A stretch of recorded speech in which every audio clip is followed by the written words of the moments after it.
Hola, en este video vamos a tratar un tema muy interesante, el cual es la importancia de los organismos vivos, autótrofos, heterótrofos, la fotosíntesis, los microorganismos, las plantas y los animales, en la cadena alimenticia, como un recurso necesario para garantizar la reproducción de especies y su prevalencia en la Tierra.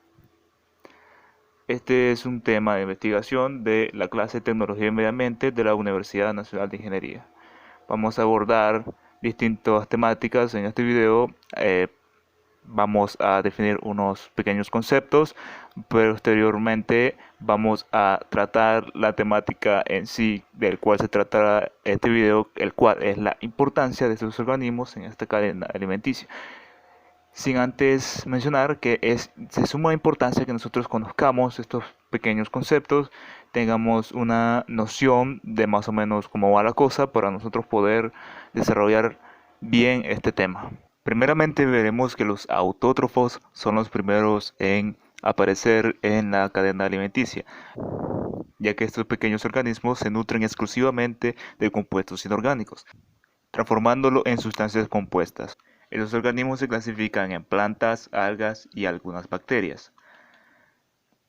Por lo general, estos pequeños organismos utilizan la fotosíntesis, utilizan el mayor recurso de enérgico que tiene el planeta Tierra, que es la energía del Sol, lo transforman, ellos obtienen su energía de compuestos inorgánicos y lo transforman en compuestos un poco más complejos.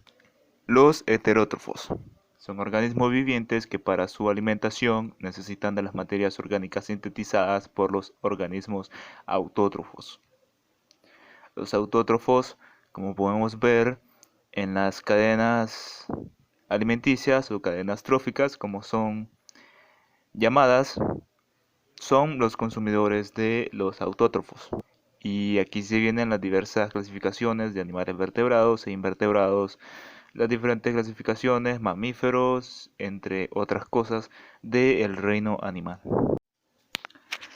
La fotosíntesis. La fotosíntesis es a menudo considerada como el proceso de la vida más importante en la Tierra. Cambia la energía luminosa en energía química y también libera oxígeno. Sin la fotosíntesis no habría oxígeno en la atmósfera. La fotosíntesis implica muchas reacciones químicas. Los autótrofos fotosintéticos capturan energía solar y absorben el dióxido de carbono y el agua de su entorno. Usando la energía solar, combinan los reactivos para producir glucosa y oxígeno, que es un producto de desecho. Almacenan la glucosa, por lo general, como almidón y liberan oxígeno en la atmósfera. Los microorganismos. Organismos cuyas dimensiones oscilan entre el límite de la resolución de los humanos, 0.1 milímetros, y el del microscopio óptico. Aquí podemos obtener muchas clasificaciones según reinos. Los microorganismos están divididos en el reino Monera, el reino Protista, el reino Fungi. Primeramente el reino Monera. Aquí encontramos a las bacterias y a las cianobacterias.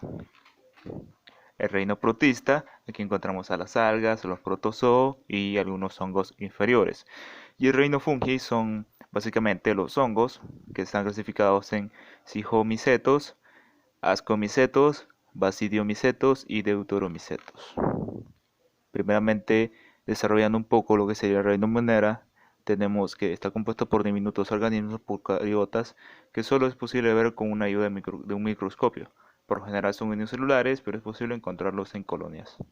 Las monedas, además de ser un organismo más antiguo que habita sobre la superficie de otro planeta, también son los más abundantes debido a su gran capacidad de reproducirse y adaptarse a casi cualquier ambiente. Las bacterias también tienen su propia clasificación, que pueden clasificarse en bacilos, cocos y espirilos.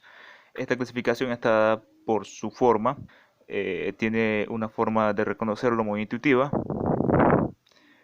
y según su nutrición es posible encontrar bacterias heterótrofas y bacterias autótrofas. Es decir, en este reino Monera, clasificación de las bacterias, podemos encontrar bacterias que pueden producir su propia comida a través de la fotosíntesis o bacterias que son incapaces de hacerlo y tienen que alimentarse de otros organismos.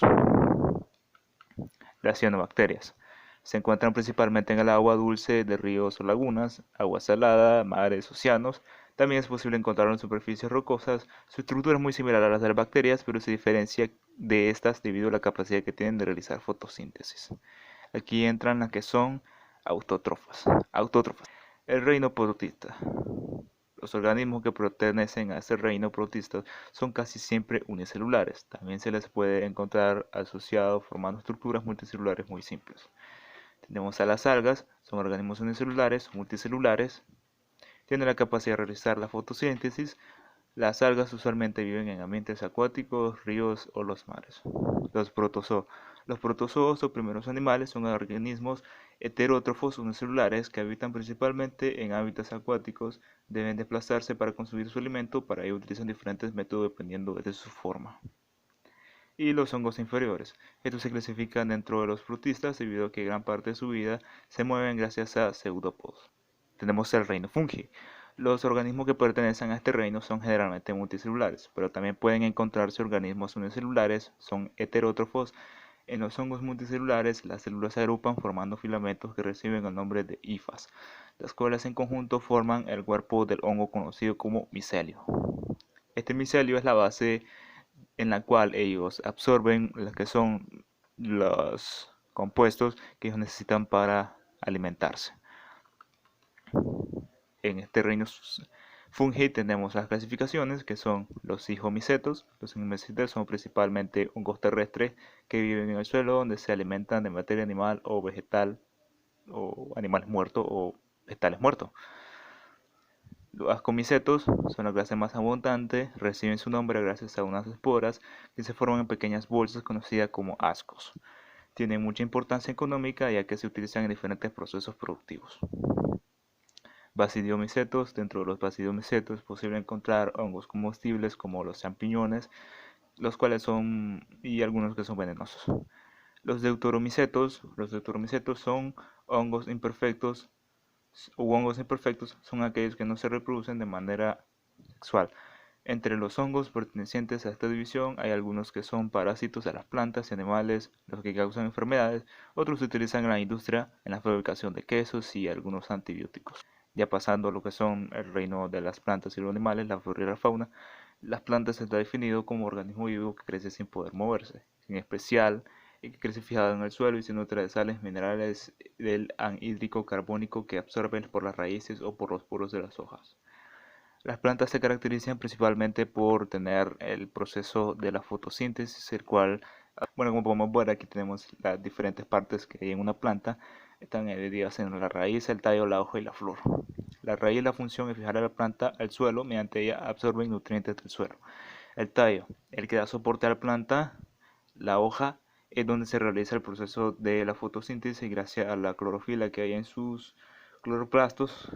La flor es el órgano reproductor para poder esparcer los animales.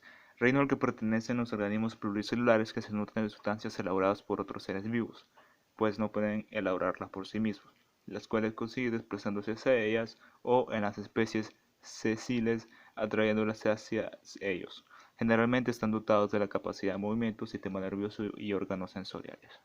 Como culminación de esta parte, aquí tenemos las cadenas tróficas.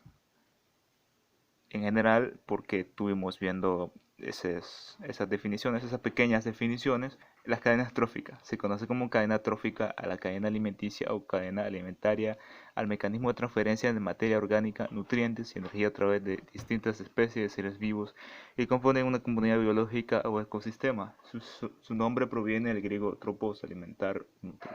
Ese es su significado.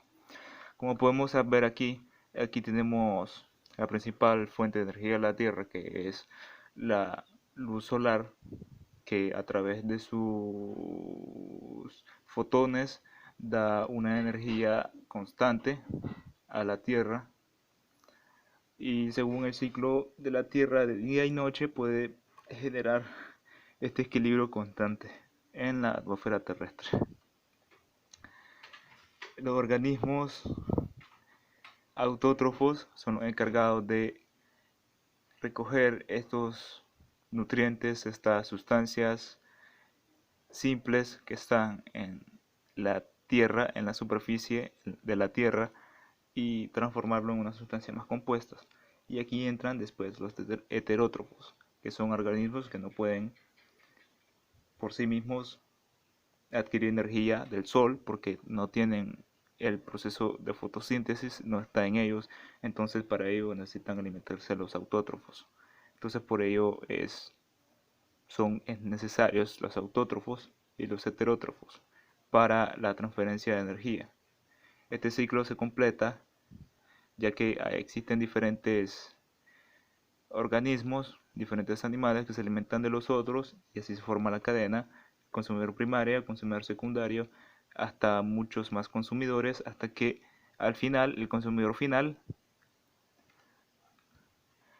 fallece, se muere y son descompuestos por los hongos o por otras bacterias que hacen su retorno a las sustancias simples que descomponen la materia que está en ellos. Así se forma un ciclo de transferencia de energía, lo cual es una cadena trófica y ahí venga la importancia de estos sistemas, ya que de ello depende la vida del ser humano, la vida en general de la Tierra, no solo el ser humano, y esa es la importancia.